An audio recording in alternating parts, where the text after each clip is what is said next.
Association. And no reason for you to know unless you're in the National Speakers Association. But now you do.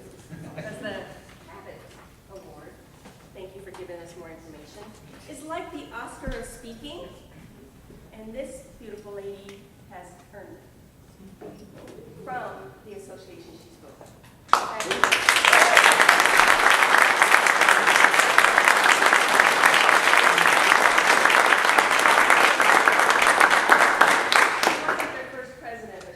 Designated first female president of that organization. Congratulations.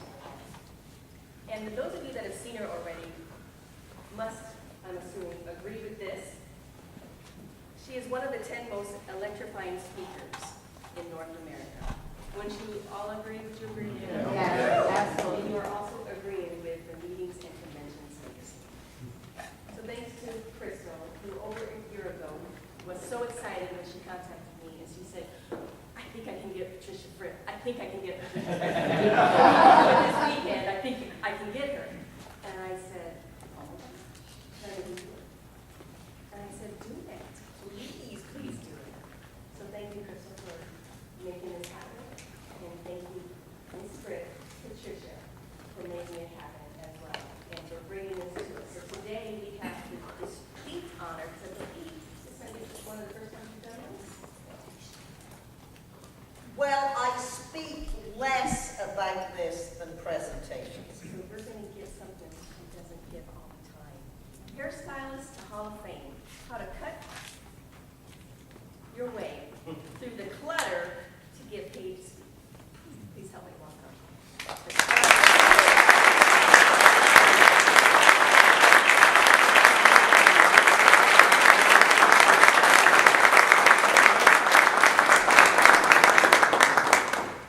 To focus my remarks to help you most, just for my own information, raise your hand if you were not here yesterday. That's fine if you weren't here. Okay, just a few. Go. And now raise your hand if you are one, seriously, really seriously interested in perhaps one day being paid full time to speak. All right?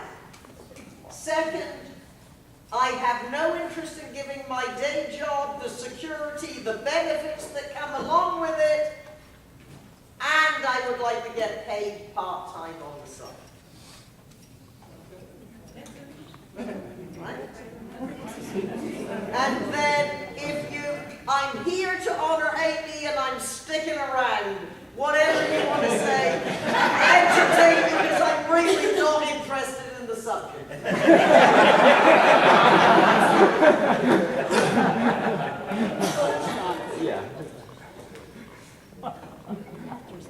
As most of you were here yesterday, I like the magic of technology.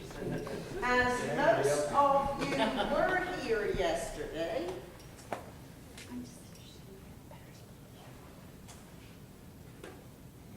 One more time. okay, interfirm vulnerability.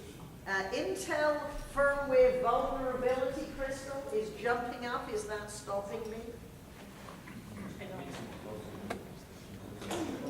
And believe me, it doesn't matter. Why is it?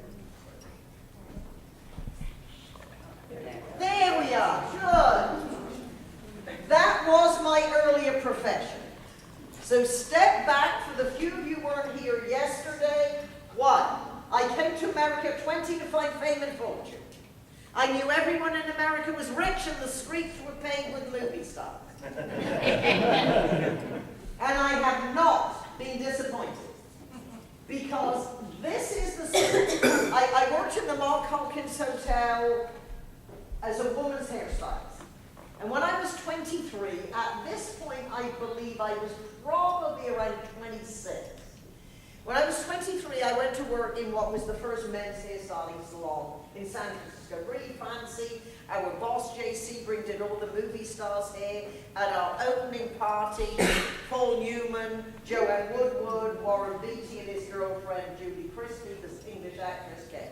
And yes, this hand has touched Paul Newman.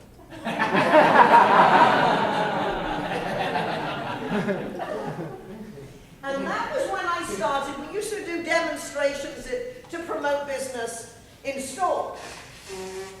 And I learned when J.C. Ring took over our salon, we had a local popular columnist called Herb Kennedy.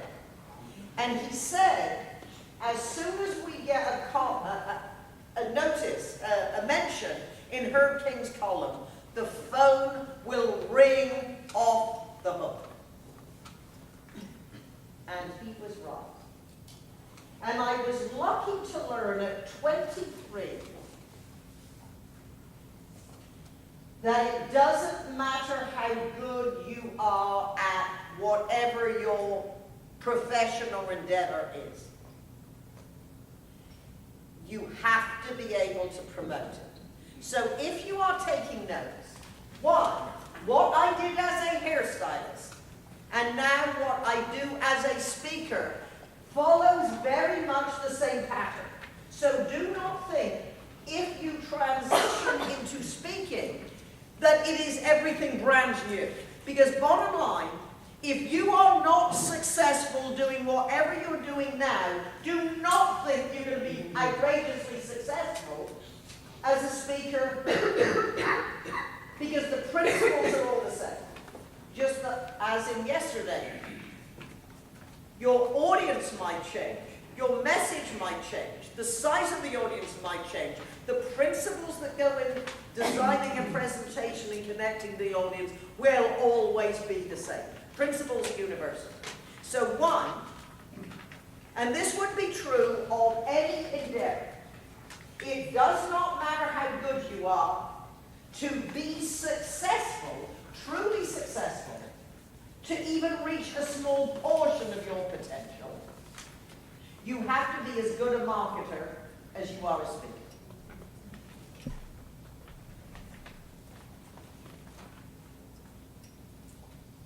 Now, Amy yesterday mentioned it has been known that Patricia Fripp has been seen in public in a Wonder Woman costume speaking at conferences. So to prove that I actually do have a Wonder Woman costume, now this photograph was taken at the National Speakers Association in 1999.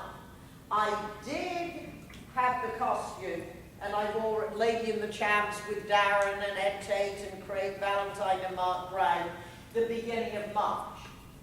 But you have to admit, it's pretty good to be able to wear the same costume 40 years later. Now, full disclosure, the woman at the cleaner store who does alterations didn't have to put that much fabric in it. But when you have a cape, it hides a lot.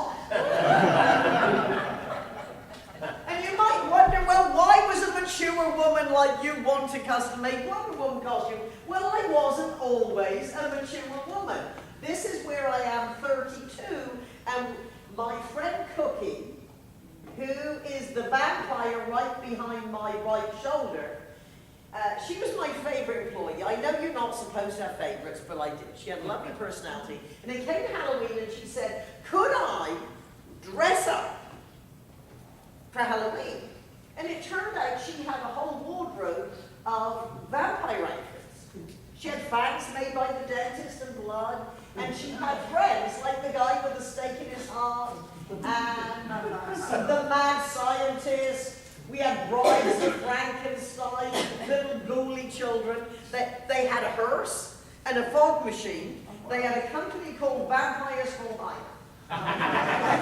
Good business, but seasonal work. So I thought, well, if you're going to dress up, we should dress up. And I rented a Wonder Woman costume. So it wasn't nearly as sexy, didn't fit as well. But I knew this is my alter ego. So it's amazing So that's why I have a Wonder Woman costume, and if you have it, you will wear it. It is amazing how many times I've found the opportunity to do it. But that answers the question. So this is really back to the subject. You get paid for what you know. You get paid well for delivering it well. And probably you would be like me at the beginning. You like to speak. You do not think you are a world's expert in any special area.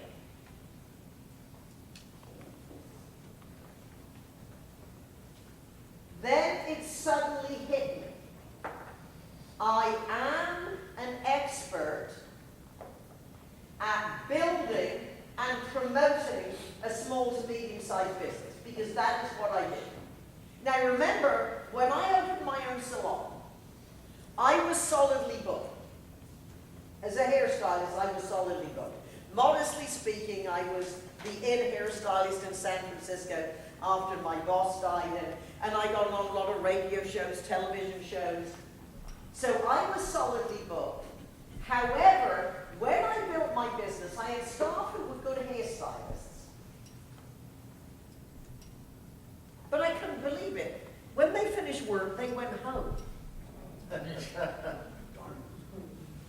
What I used to do when I finished work was go to Harpoon Louie's, one of the local watering holes, and I would flirt with the cute young stockbrokers and put my card in their pocket and say, look at that later and call me. These days we would call it networking. Those days I just flirt with cute young stockbrokers and give them my card. So one, whatever you do, high tech, low tech, no tech, you have to find ways to promote. And in 1975, there was no internet, there was no LinkedIn, there was no YouTube to put samples of what you do. So in those days, the best yellow page ad, word of mouth, was very important, and great yellow page ad. So one, for me, what was the first step was to acknowledge what I'm really good at. And of course, when I started talking about getting, keeping, and deserving customers, that was exactly what I did, and how you promote. Now, when I started promoting, it was all low-tech. As the topic developed, it became high-tech, low-tech, no-tech. If you feel, if I were to ask you, what are you good at? What do you know? You might be like many individuals who I talk to, and they say, oh, I could talk on 20 subjects. That might be true. However, most people would not consider that you could possibly be an expert in 20 different areas. As you develop in your career, you will have more content. If you are starting in the early stages, which I would make the assumption many of you are, pick your biggest lane, your area of expertise, or what you are passionate about. And then learn how to adapt it. Because if you would ask me, in the late 70s, early 80s, Patricia, how do I promote myself as a speaker?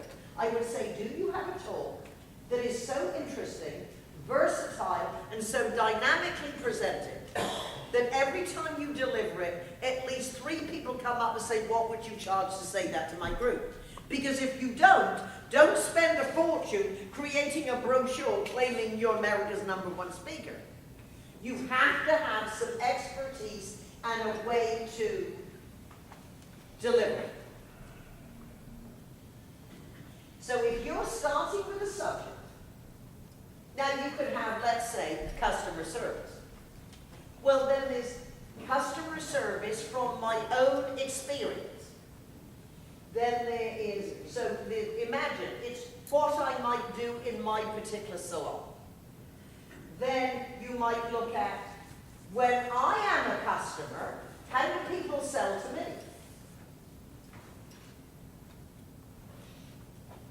And then you might look at customer service from my clients, from different industries. And if there is one area that I have been very good at, and I would say in the days when I was primarily a keynote speaker, which I am no longer not, it was the ability to learn to personalize and customize. And I learned this. I mean, I'm passing on what I learned. I was on a program for the California Recreational Vehicle Association. And I was on a program with a wonderful man called George Morrissey. He was an expert in management and quality. And at the time, I was a hot, young, popular speaker, funny, dynamic, younger, cuter, dynamic. And George was not as dynamic on stage, much more brilliant than I am, with years of really serious books written. I got several more engagements to speak at other groups. He probably, because of what he did, earned over the next few years, and we're going back to the early 80s, or middle 80s, probably $250,000 or more. Because what he did, and I learned fast, was he went out as a mystery shopper and pretended to be a customer and just make notes on the experience and told them in the speech. Then what he did, he wandered around all the trade shows and talked to all the vendors and the people who were there. And so all in all, out of all those relationships, he got a lot of consulting. So you see, the advice that I would give you in 1980, that is still sound. But if you really, really, really, really, really want to make a living as a speaker / trainer / coach consultant, you need to be more multifaceted in how you deliver your expertise.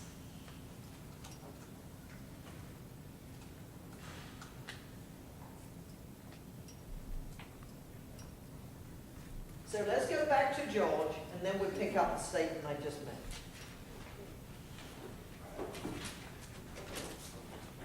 I became an expert in manufactured housing.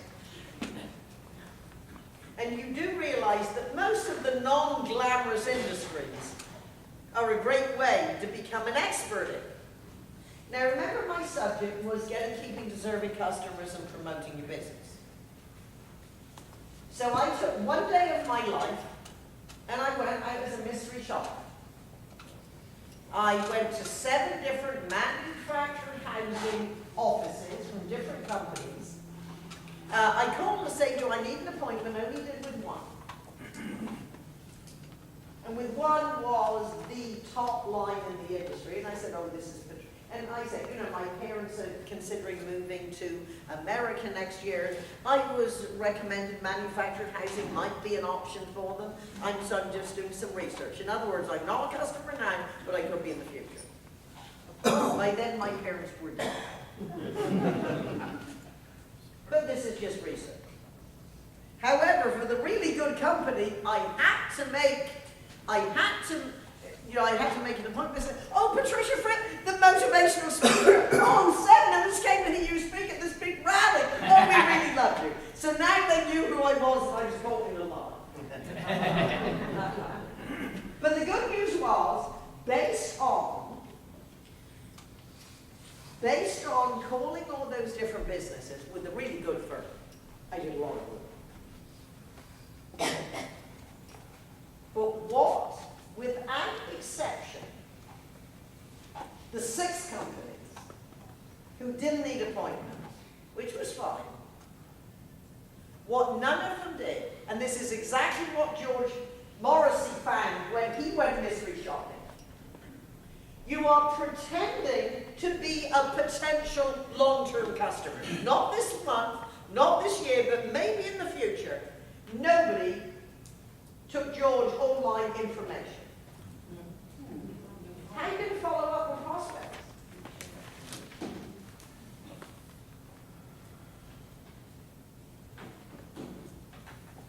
Now, the company I really did a lot of work with, then I would go. I went to they were a company really committed to quality. And I went to see the factory where they were made.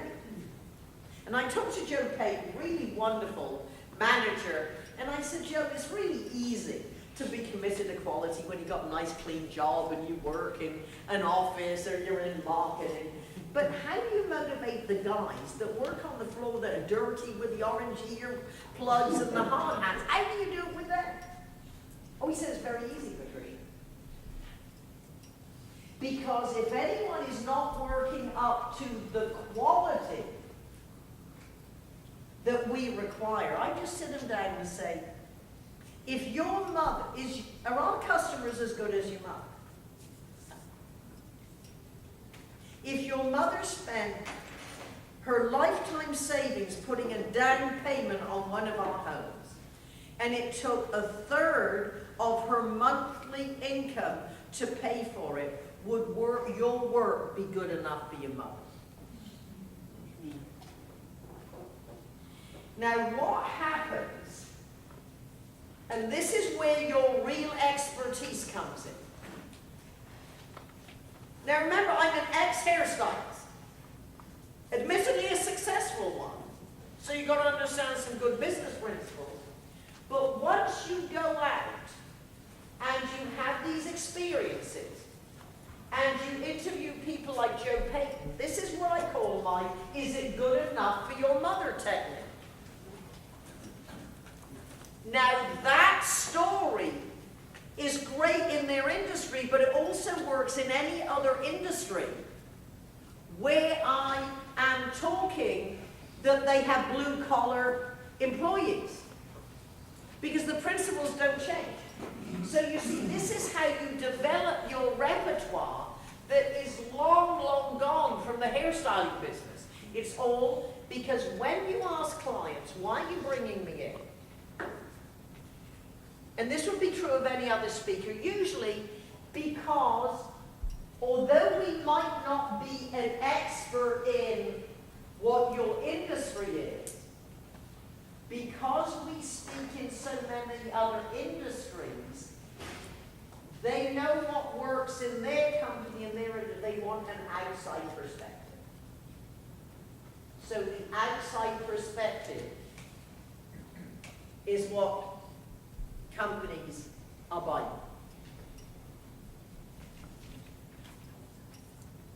And then there are other techniques. So one, be a mystery shopper. And I could regale you with more tales with other companies. One, Bartletry. I was speaking on the 4th day of a conference. Bartletry company, lovely company. When I spoke to them, they'd been in business for 96 years. And they had a guy who'd been working for them who was still on the payroll. We worked with them for 53 years. And there are not many companies that you know, as long as Fred wants to come to work, will find him a job. Not many companies that nice. Fred, we'll find something that you can do.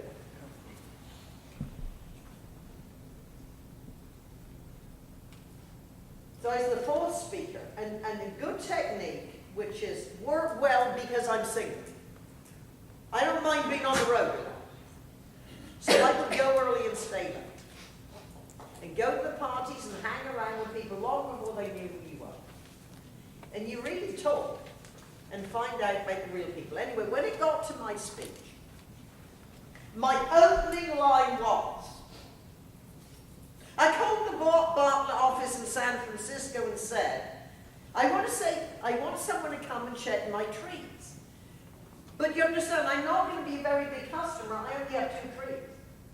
To which Marilyn, who had worked in the office for just 1 month, said, oh, Martha, we don't have any little customers.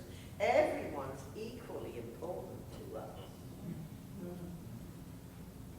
And I wish you could have been me the day my Bartlett tree expert came to call me.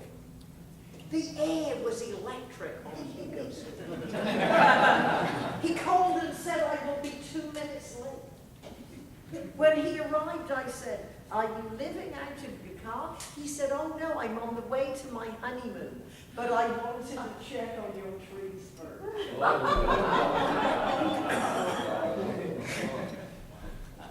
I invested $195 in having 2 trees fertilized and got the job, and I promise you, from my follow-up, etc., they couldn't even remember the names of the 3 other speakers. So what do you do when they book you again and you've been a mystery shopper? You go to work for them.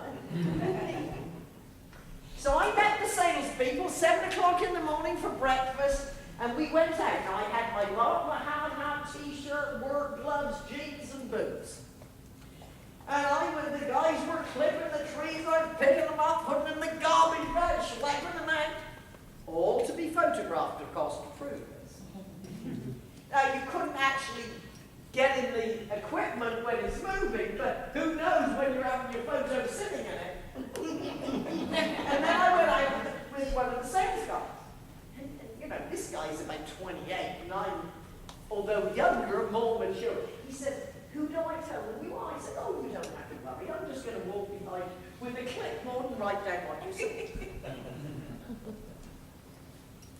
So you see, you take 2/3 of a day and endear you in a way most people wouldn't do. Now let's go to the advice today. Because the good news is, speaking, consulting, training, virtual training, everything is a lot more in demand and a lot more acceptable, and probably there are more opportunities. Disadvantages, there are so many people who want to do it. And you've got very good competition. I got very good competition. The good news is, it is so much easier to promote for nothing or very low fees. So very simply, if you have an interest, and my best advice is think big, start small. If you've got a great job with good benefits, I'm not suggesting you quit. Certainly don't quit it until you can replace that salary. And yes, it will be hard. When I went to the National Speakers Association in 1977 and basically got discovered, I kept my salon for, the goal was I was 2 years into a 10-year lease, and I thought, let me see if I am in a position when the lease is up to go full-time. However, I love my business so much, I didn't even know I would want to. And I retired a year ahead of schedule. So it was 7 years. I mean, I'd be speaking for IBM one day, and at 7 in the morning I was in taking my first haircut coming home. I mean, you really say no to every other outside activity except the 2 businesses. Which isn't easy if you've got 5 children, Kristen. Under 10. And because a lot of executives actually turn companies around are very much in demand, real life experience. But I know because a lot of my former clients who are now saying, hey, how do I manage this? Suddenly they don't have these amazing admin who run their lives. They don't have them anymore. The company provided for them. So again, you have to take all this in consideration.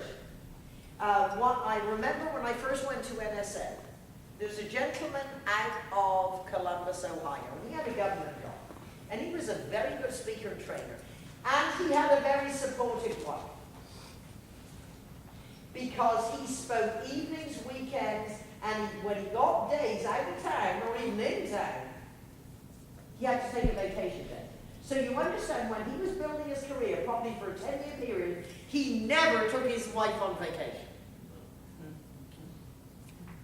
So this is a family decision if you're married. Now, let's go back to now. So it's easier. You need a good LinkedIn profile. You don't necessarily need to do every social media in the world. LinkedIn, absolutely. For a speaker consultant or someone who's as natural, who really is as funny as you. And I know your daddy thought you were more beautiful than Marilyn Monroe. Exactly. YouTube. And I recommend, yes, you can do live speeches. Really short, 1 or 2 minute speaking tips, or 1 or 2, or, a humorous vignette or piece every week, just to build a body of work.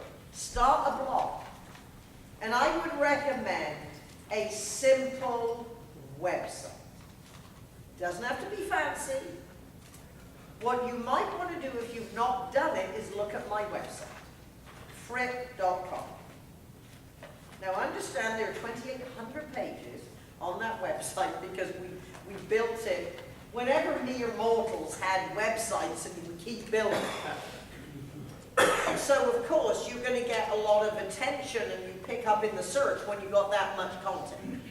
But start simply and have your blog as part of it. So every time you write a blog post, you have another page on your website. And I know you have members and friends in this group who know about search engine optimization, etc. Who's an expert in this group in search engine optimization? Okay, good. Talk to this gentleman. Just so you understand the concept. Do you build websites as well? Just my own. Okay, good. Well, there are plenty of people who do. Now, if you find someone who builds a website, you need to ask them, because you have to be aware. There are people who are artists, graphic designers, and some webmasters who want your website to be printed. Yes, you do want to be attractive, but it is a marketing piece. So unless you can say, how do you intend building my keywords within the design? If they don't understand the question, they are pretty people, they are marketing people. It needs to be attractive, but it needs to market. And this is what your website or your blog or your articles or whatever you do need to communicate. Who you are, what you do, who do you do it for, and what do they say about it? Third person social proof endorsement. Now, if we go to your website, Sir, could you repeat those? yes, sir. Who you are.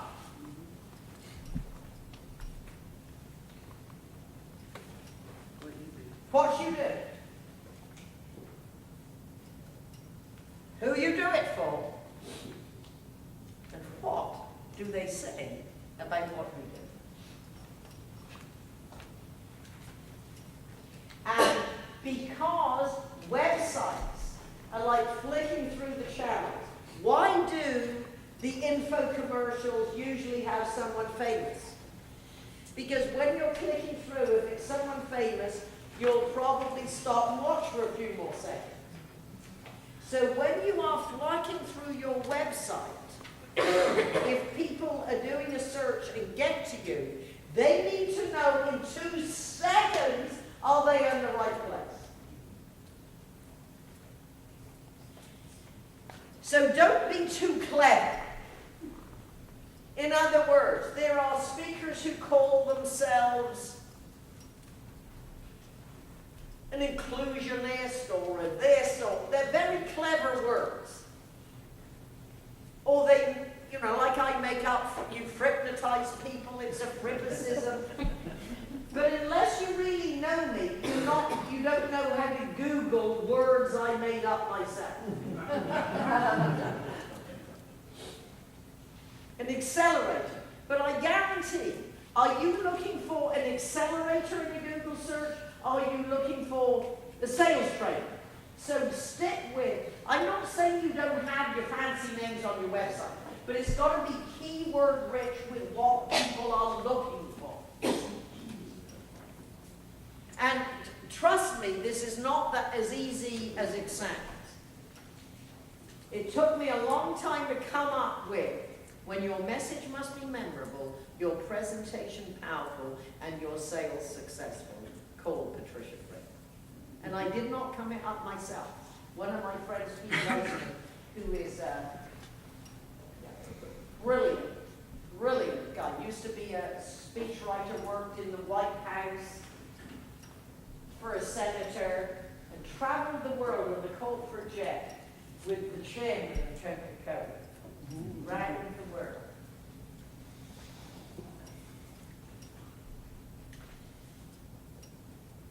Most of what you do now, the LinkedIn, the Facebook, Twitter if you want, if you're going to do Facebook, although you want a business Facebook page as well as your personal Facebook page. Although I think Facebook is going away eventually, the business pages are going away, I hear, who knows. But have a presence. And it's better to do a little consistently, because one day you wake up and you say, wow, you know, I've got over 100 YouTube videos. And how you title them. How to is a good way to start with a YouTube link. How to. Your website, communicate the message, and remember one of the principles yesterday?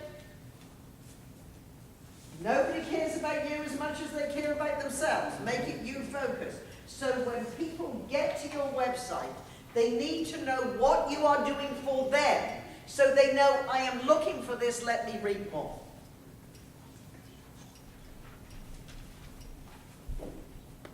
And if your blog is part of your,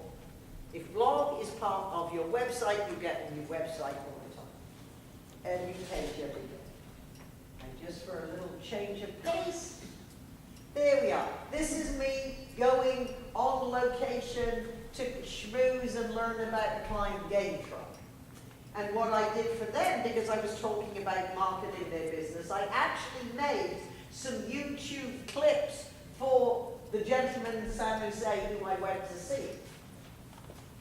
And good, you do get a lot more, you get a lot of clothes to wear. It has all the company's logos on, but we have plenty to work out. So they have 3 different markets, so I just made just to show them how to do it. That again, we could use at the seminar. Now, one way is I was delivering a speech. The theme, as you can tell by my friend Dennis, this is the American Payroll Association, promoted by ADP, which is, without a doubt, the best client I've ever had. So let me tell you the story about that. Principles don't change. You've got to get someone's attention in the first place. Now, back in the 80s, APA first hired me in 1987. And ADP sponsored my speech, because they had, you see, when you speak at a lot of these conferences, you have 3 audiences. You have the audience who's actually listening to you. You have the association. And it's probably easier for you to get association work than corporate work for many of us. And then you might have the sponsor who actually pays for your speech. So in those days, we belonged to the Convention of Visitors Bureau.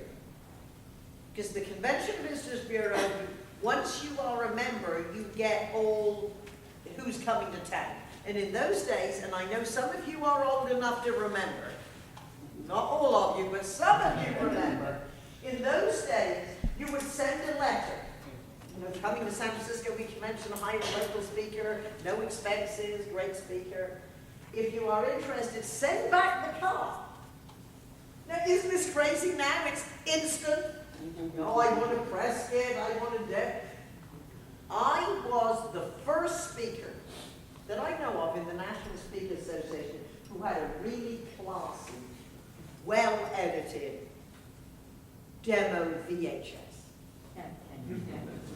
It was the clips, it had a professional voice over San Francisco, and one of my friends who used to make my videos, she had been a TV producer, so she really knew, and it was her idea, we came up well, and then not only did we have like the 20-minute clips, etc., we had a whole speech altogether. And Dan Mannix had never seen one, he watched the whole thing, hired me, 1987. Since 1996, every year I speak at the conference, I write the speeches and coach 5 of their leadership, run a speaker school, so this is a wonderful piece of business. And what I've done over the years a lot is to write speeches around the theme of the conference. And this one, it was around, well, here it is, okay, good. And this was, it was a circus theme, and I had a speech relating all the different elements of danger in a circus, and related to them situations in payroll. And I interviewed all these people who I'd known, I knew some of their story, and then I said to Dan Mannix, would you like me to tell their stories? Or I knew what he would say, would you like me to coach them to deliver it better? So I actually shared the stage with 4 of their people. Make heroes of your audience. Make heroes. So I actually gave them a lot of my stage time. I coached them to do it even better. But when you really endear yourself, you've got to obviously prove that you have something to be of value, but you endear yourself to the audience.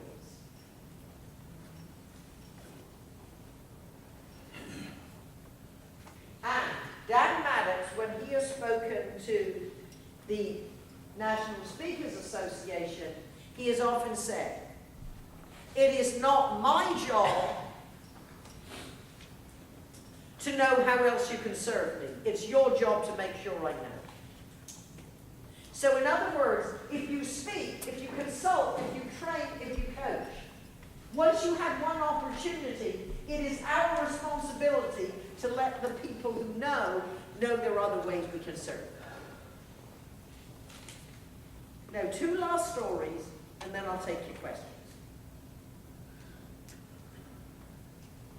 I made a comment at the National Speakers Association that you are not likely to be the flavor of the month with speakers bureaus for over 20 years.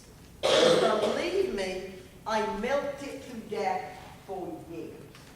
And a speakers bureau, a friend of mine who worked with not said, you know, I would never have articulated it that way, but you're absolutely true. And you know, I have been full-time since 1984. So it is now 2017, that's 33 years? You do know everything changes in 33 years. You change, like perhaps you don't look quite as good on iMac.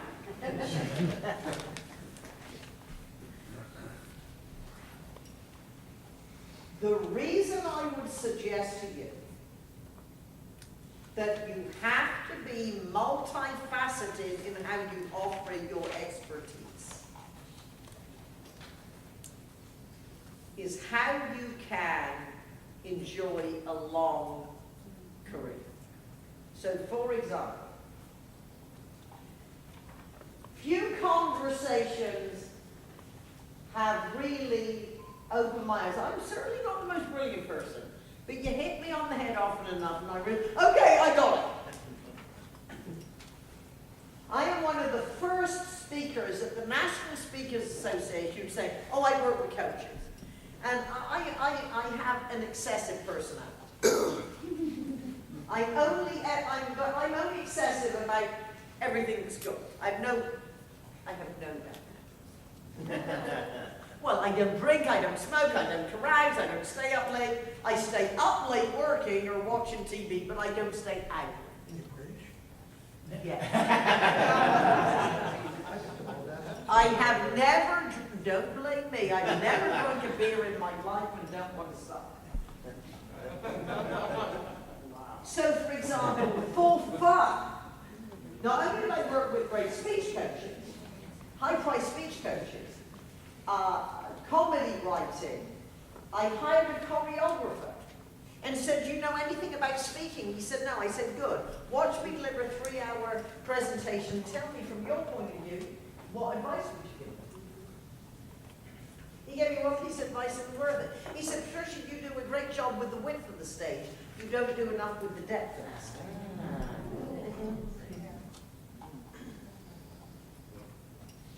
And acting coaches who were more director. And around 10 or more screenwriting classes. Not that I have the talent and the interest of being a screenwriter, but Hollywood knows how to tell a good story. So if you really learn the principles that go into screenwriting that make us stand in the rain to see a movie and put some of them into speaking, plus it's fun. Now you're not going to do, oh, Patricia said to do. No, you only do what's fun for you. So the turning points were, and I believe Crystal's had me doing 3 speeches a day all week. So if I think I told you something, and I didn't, it was because I told one of the other groups. Did I tell you about the time I spoke for, I don't think I did, I spoke for a personnel company in San Francisco. It was in Walnut. About 35 people. And I gave the speech, and then the president of the company gave her a speech, and we sat and had lunch. And at that point, a lot of people were saying to me, oh, do you do any speech coaching? And I said, no, not really. Go to Joel Bernhardt, go to Rod Arden, go to the people I hire. But a lot of people had asked, and then she said, do you do any speech coaching? I said, oh, a little for my friends. And she said, I wish I was one of your friends. Then I went home. So an hour later, picked up my message, and this dynamic, incredible woman's voice came across. I knew just by her voice, she's my kind of woman. She said, I don't know if you do this, but if you do, I want to hire you, I want to give you to my husband for his birthday.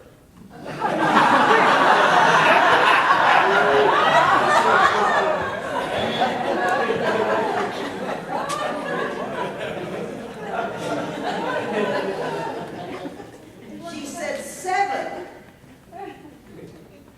of my salespeople came to speaking school and absolutely loved it. My husband has a very important speech to deliver, and he is a good speaker, but this is very important.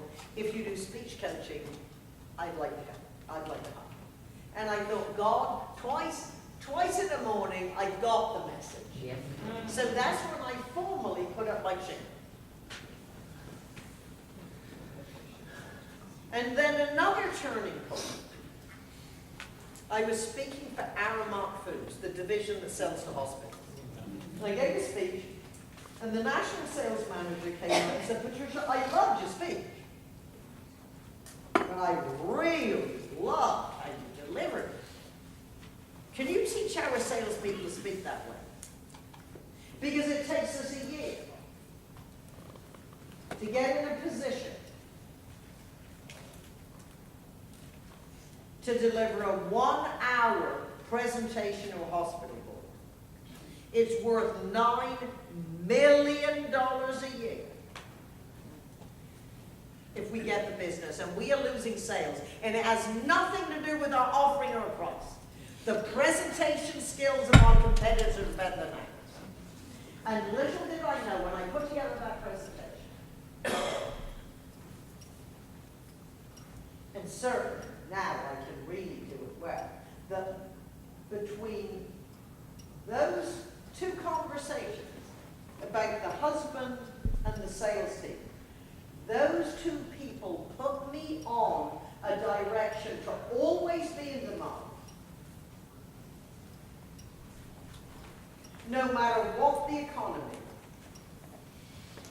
Because as you look at your expertise and your subject, you have to ask yourself the question, how can it increase income, lower costs, help with retention, expand their market share? And how I make my living? Certainly I speak at conventions, certainly I deliver keynotes. However, I make my living as an executive speech coach and helping teams of individuals who have to communicate to drive sales with their presentations. And right now, what is eating up most of my time is working with 100 engineers sitting, and most of them, I have no idea what they're talking about. It's very technical, no idea. But it's interesting, I can always help them deliver their message better, even when I don't know what they're talking about. Because they're getting ready for a user conference, and their breakout sessions are 500 or 600 people. So this is showbiz. This is not doing a demo in a customer's office or online. And I do this all with Zoom. When 2 or 3 people come in, we record it and we send it to them.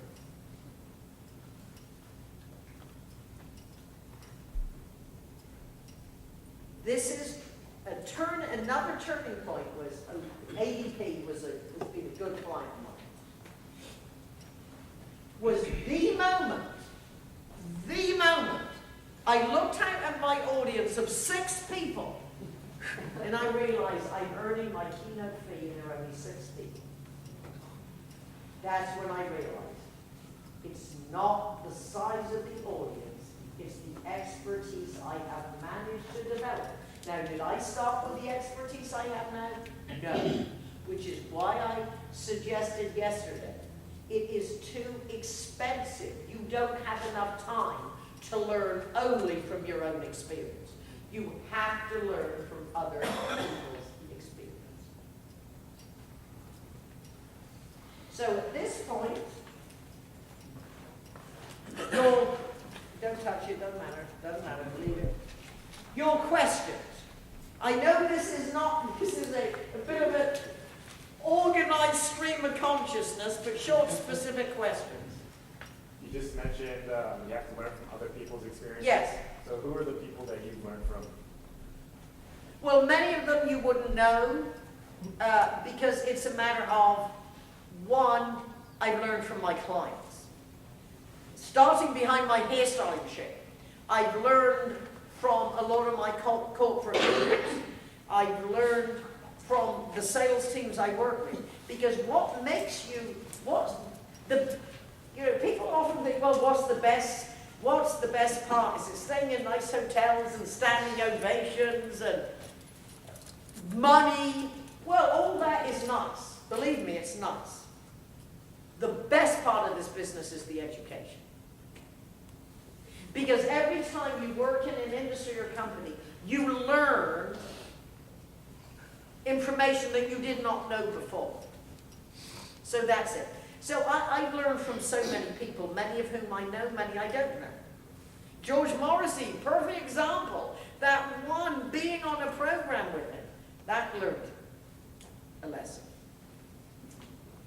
Oh, this hand touched Dennis Quaid, by the way. Oh, really? Really? Where were you? I was in HB. Where were you? I was in Pflugerville, believe it or not. Pflugerville. I do have a question. Was he walking? No, well, like, was he walking down the street? He was there to give the bakery ladies an award for something that they had done, and he was, I don't know what he was doing in town, making a movie or something. Yeah. I felt and chased him down the store or something. I'm right behind you, sister. Yeah. Your question. Okay, my question is, I know you started out in hairstyling, fashion industry, and I was just curious, what's the level of importance you put on your presence on stage, your fashion presence? Do you have a closet at home? Since I'm a sporty girl, so I have sports and fashion. Okay, the question is, how important is it to look good on stage? Yeah. Very. It's a matter of being appropriate. So, for example, at many conferences they say, we are going to be very casual. No high heels, don't be fancy. Then I might wear, but I would always wear shorts and a jacket or a pantsuit. When I'm working with executives, for example, Genentech's one of my best clients. They're all brilliant, highly paid, amazing people, and most of them wear jeans.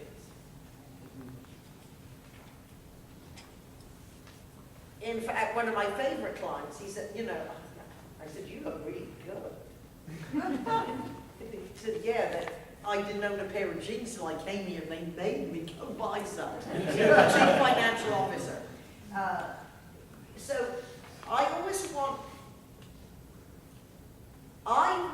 to look good enough that the executives who might be in jeans know I look good.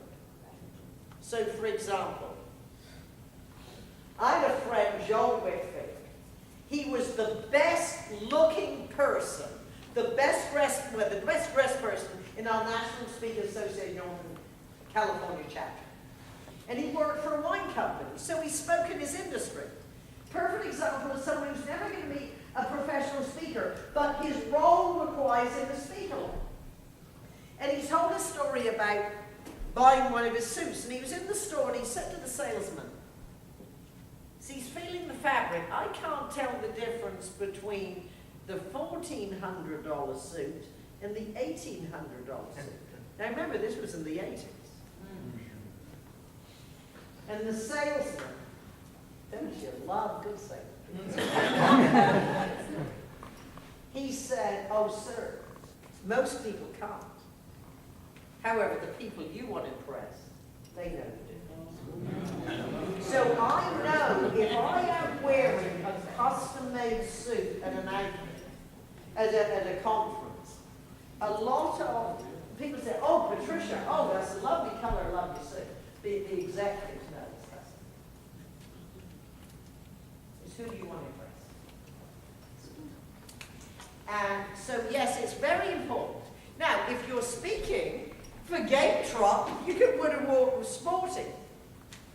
Now, when the executives say we normally wear our company t-shirt at our conference, I said you can, but you can't on stage. Or if you absolutely must, you're taking a nice jacket or shirt to wear over, and if you're wearing jeans, they are, well, I wouldn't recommend, but a lot of these cultures do. I say, well, there's jeans, and there's jeans you send to the cleaners that have a press. You put them on fresh. They still got the creases and no lines because you'd be sitting down in them on the plane. They are different jeans. So the biggest confusion is what is business casual. It isn't sloppy. Good. Question? So what do you recommend in the first year of transitioning to being a paid professional speaker, the balance of where you get your work? Association versus... Okay, now are you talking about me or about you? About me. Or Exactly. Where you? Well, here's some advice I gave a mentee in the National Speakers Association. She was a financial advisor. And of course, everyone in speaking knows I talk about the American Payroll Association.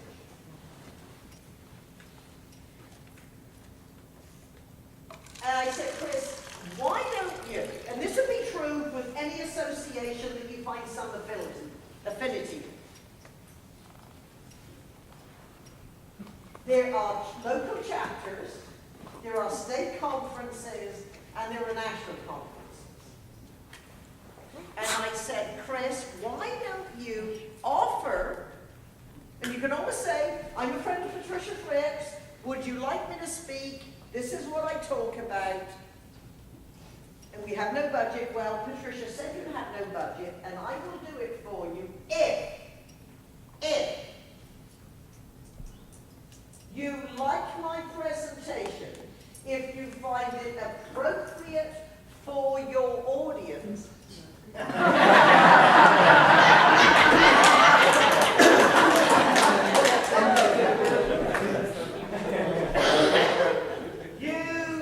You recommend I speak at your state conference. Now, once in a while, and this is just a matter of luck, you luck out. Sometimes you're just luck out. If you are going in the right direction, making the best moves, sometimes the angels look down and bless you.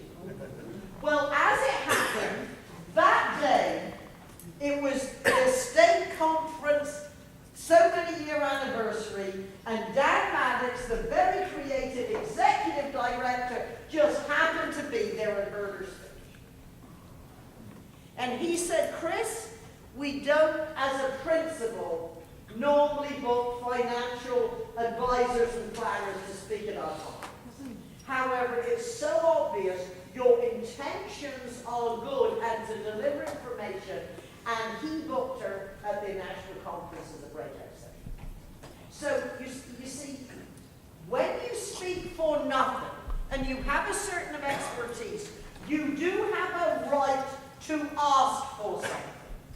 So you might say, well, of course, naturally I do have a thing.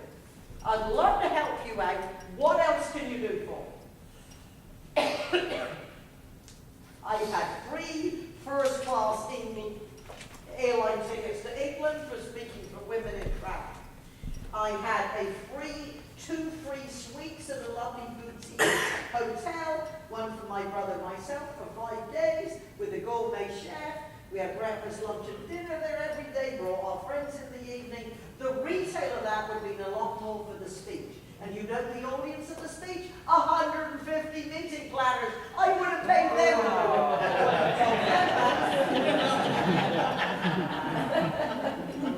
to So what else can you do for me? And sometimes, at the very least, recommend me. At this point in your career, a recommendation to other state conferences or chapters is probably more valuable. A testimonial that I can use on my website. And would you be willing to email that testimonial to your other state chapters or whatever? Because at the beginning, you need to be seen. You need to speak. You don't necessarily need to speak to get paid. It's nice if they have it, but you need to speak. Yes, ma'am? How long do you have to research before you feel ready to speak in front of an audience of experts, or feel you have some expertise to speak on about? Well, it depends. And without a specific example, all I can do is tell you what I have. The general principle is, do not try and intellectually compete with people who are smarter than you are. 2 examples. One, I was speaking for a group of nuclear engineers. And the beginning of my presentation, I said, I know you're wondering, what does this woman know about nuclear engineering? Not much, and it isn't like you didn't try and tell me. However, you are here at this conference to discuss changing your corporate culture. For the last 15 years, I've had the opportunity to speak at least 100 companies a year. Many of them have changed their corporate culture. What you're about to hear is some of the best suggestions I heard from them. So again, I am a reteller of experts. I am not telling you I have expertise. And even I was surprised that these all-male nuclear engineer people were standing in line to talk to me. I'd expected it at a Toastmasters group, but not there. Another time I was brought in to speak to rocket scientists. I've got t-shirts that says, "It really is rocket science." I've even got another shirt that says, "Certified Rocket Scientist. Is this a great shirt to pick up guys in Silicon Valley?"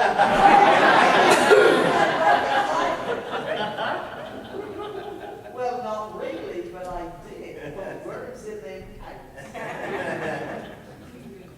So, part of your self-confidence, and a question that I'm frequently asked is, Patricia, were you always this self-confident? Of course not. And are there days that it's totally shattered? Yes. Perhaps not shattered, but it does go down. We all have to have the successes we remember.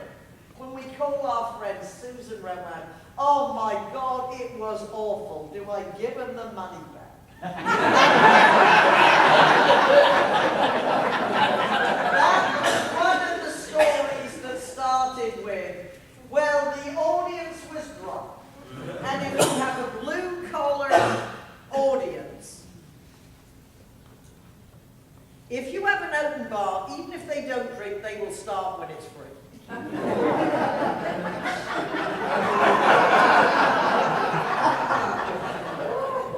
it was my fault. I tell you why. When you, and as a small business person, which is why I said, be very careful about when you give up your day job. Because, you know, the expression, you gotta kill what you eat. You've got to create the money that comes in to pay all the bills. And an insurance company called me. Now, from Walnut Brook, it was 40 miles away. We'd like you to speak at a safety conference. Great. And who's the audience? Well, they're men who work in a gravel pole. I said, I don't think this is a match. What do they want to listen to a short button rock? I'm thinking they need a stripper. that would be a fun night. I'm not a speaker. Well, we've seen you, Jim. I said, yes, but you work in an insurance company. I'm great with insurance. Do you have a company meeting? I'm great. Well, there is a defect in my personality. You already know from my keynote yesterday, I am shallow. Also, if you keep offering me more money in a week that I have no other bookings, and it's only 42 miles from my office, eventually you will win. And because you enjoy a certain amount of success, you think, how bad can it be?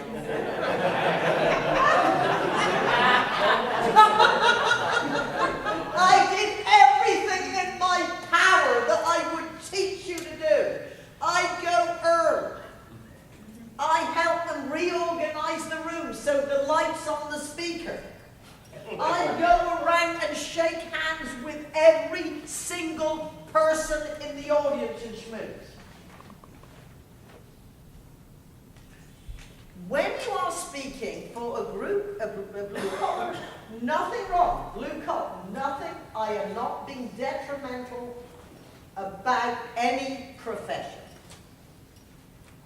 When they are definitely overserved and take advantage of it, when they are not used to hearing speakers and they do not know, you actually turn your chair around or you stop talking. Perhaps it's polite to applaud. And I followed, for example, they were given out awards.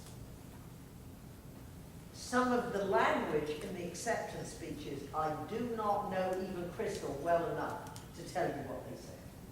And the shop steward gets, I don't know why you bring in these motivational speakers.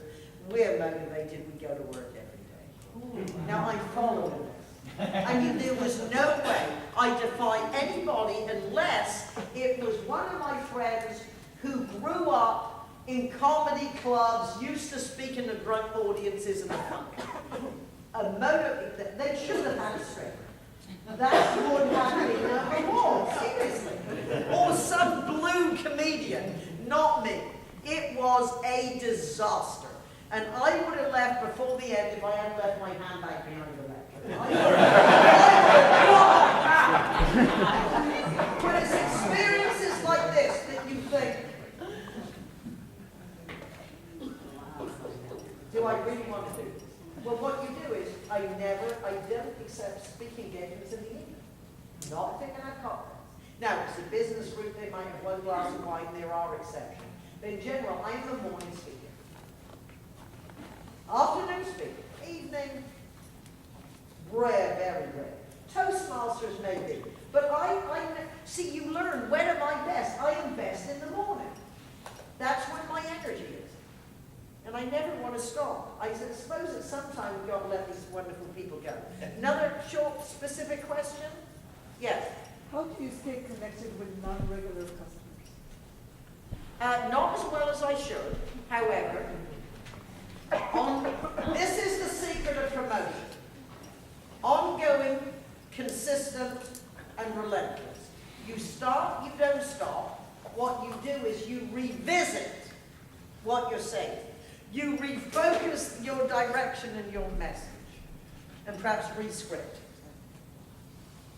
But with modern day technology, it is a little easier.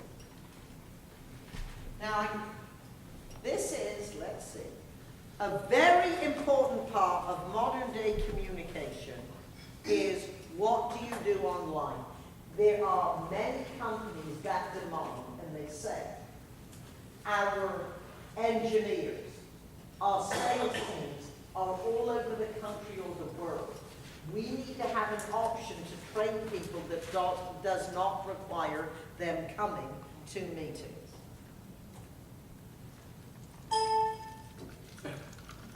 This doesn't like. There we go. Let's look at some of the basics that contribute to a good presentation.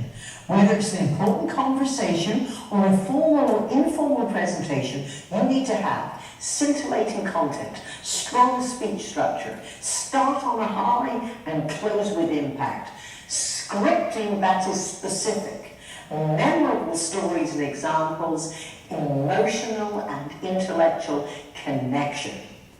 In my role as your personal coach, I will encourage you to have the discipline to build rehearsal into your daily life. Life is a series of sales situations. Every day you sell yourself, your ideas, your value, your point of view, your product, or your service. Every sales conversation and presentation is a missed or captured opportunity. If you sound the same as everybody else, you have no advantage. This course is looking at what you are learning about effective presentations, specifically as it relates to the sales process. The higher up the corporate ladder you go, the more important. So you see, these are the clips. Do you feel you're a good speaker who's ready to be great? If so, this course was designed just for you. Don't worry, if you feel you're a novice, you can benefit from being introduced to the Fripp speaking best practices. Okay, so as you know, so these are clips from my online learning Fripp VT, and you will find there are different versions. You will go to YouTube, and we all know that now YouTube is it the second or is it the biggest yet? Search engine. I think it's the second. Yes, exactly. Search engine. And so that is a good way. But you will need, once you get established, at the beginning, beginning, you start where you are. You find what are you the expert. You speak anywhere you can possibly speak if you want to be a speaker. In a perfect world, you would have expertise you can give to consult, and as Crystal's experience has found, you'll probably make a lot more money consulting if you have expertise that people really want to buy, especially if you have less people that can do it. Speaking is a great way to get the business, because a good portion of my business is helping financial advisors who speak.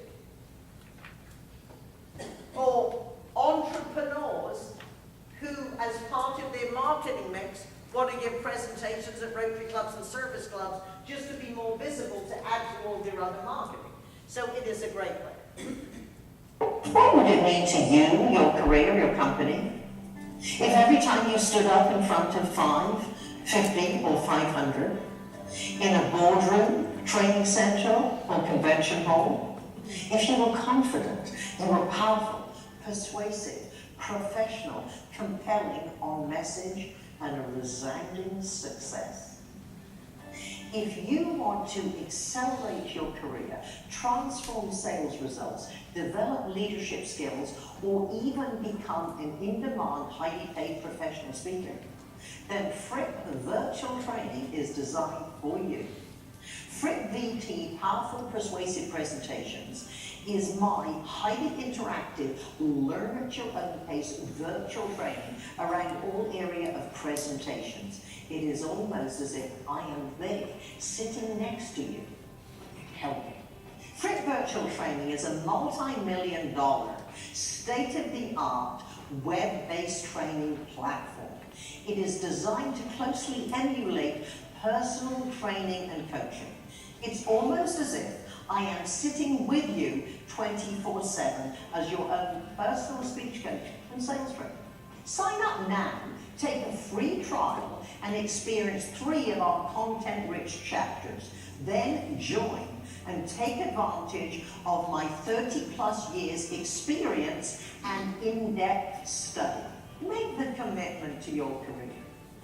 Reap the benefits of Fripp VT by making it a consistent part of your personal development.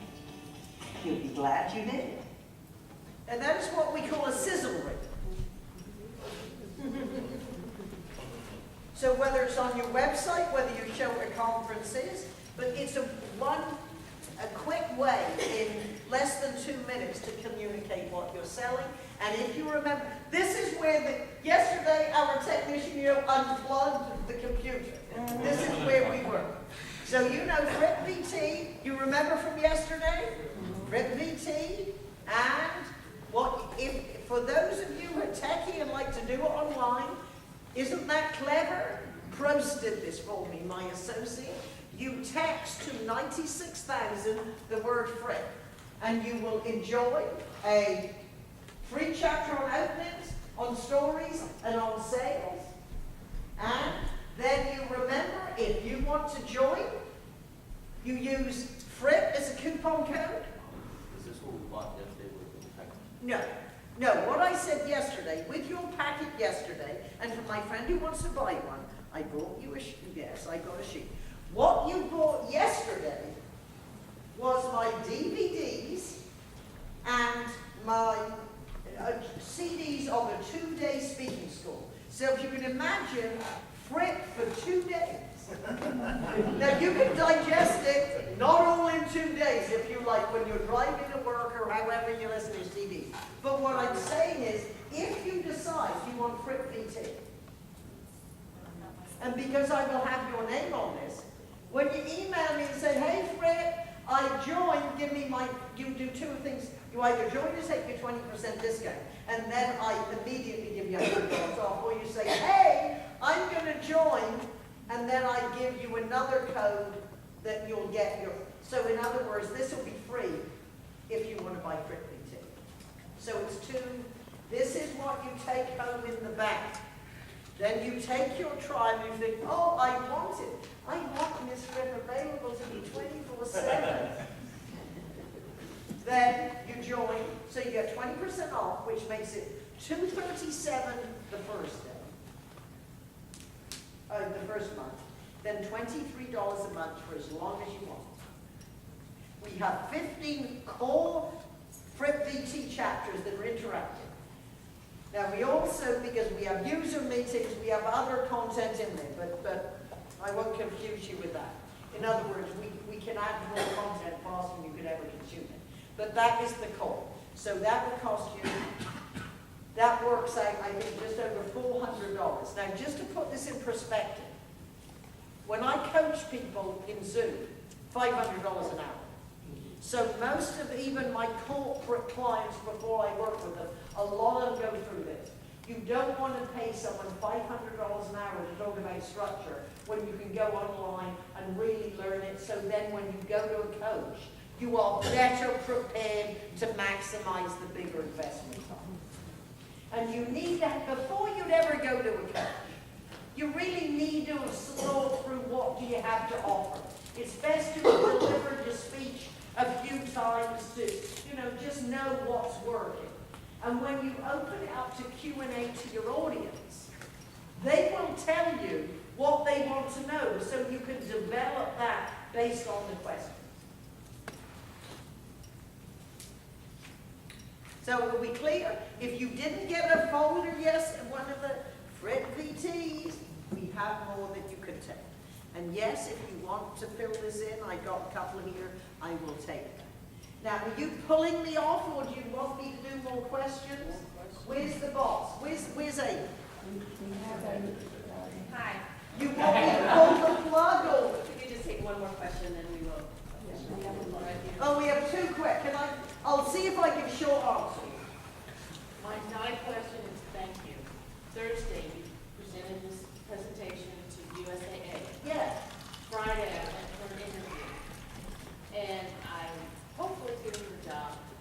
But you made a point in that, 2 points that I took away from your presentation was, it's about you, not about me. And also, not telling you what my job is, but what my job can do. And so I didn't know that I am a total loss representative.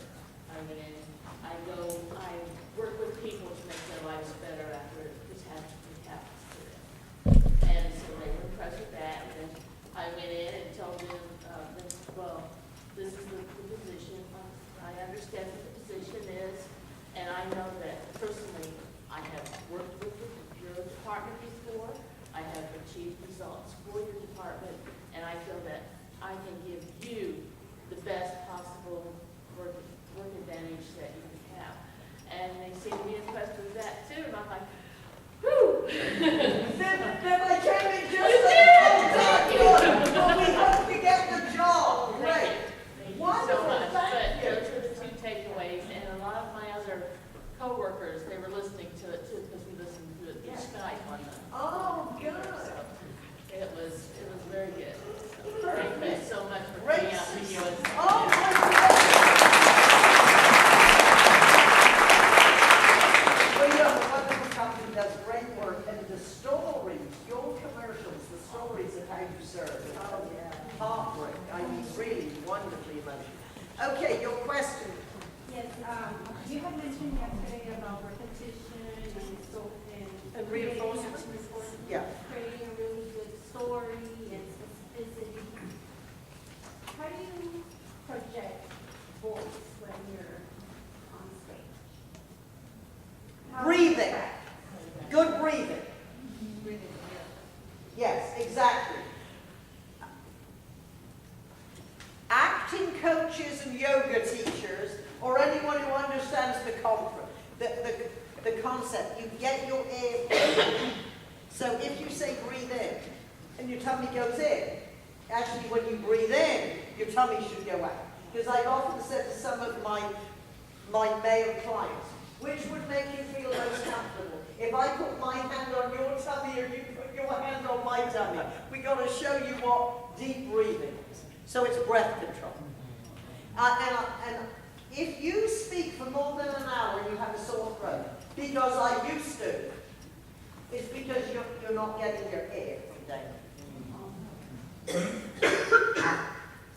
Should we close up, or would you like to hear one example. Oh, yeah. We have to be out here at 12. Okay. Isn't it 5 to 11? Well, the problem is that Linda's having a leadership meeting. Oh, I'm sorry. I'll get out of here. When do you open it to Q&A? When is it safe? When you're speaking, say, to a corporation about change, and you don't know that much.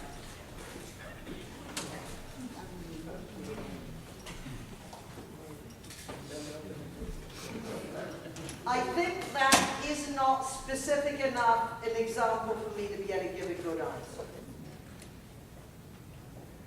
If you think you don't know enough, find out enough that you would know so you'd be comfortable doing it. With that, ladies and gentlemen, I have truly enjoyed my experience of being with you. And I'm going to pack up my computer. I will be like there if you have any short specific questions. If you want to fill in your form and hand to me, I have part of it I can give you. And with that, remember, Fripp VT, go to fripp.com to get an idea of what you need in a website. And what does Fripp stand for? Frequently reinforce ideas that are productive and profitable.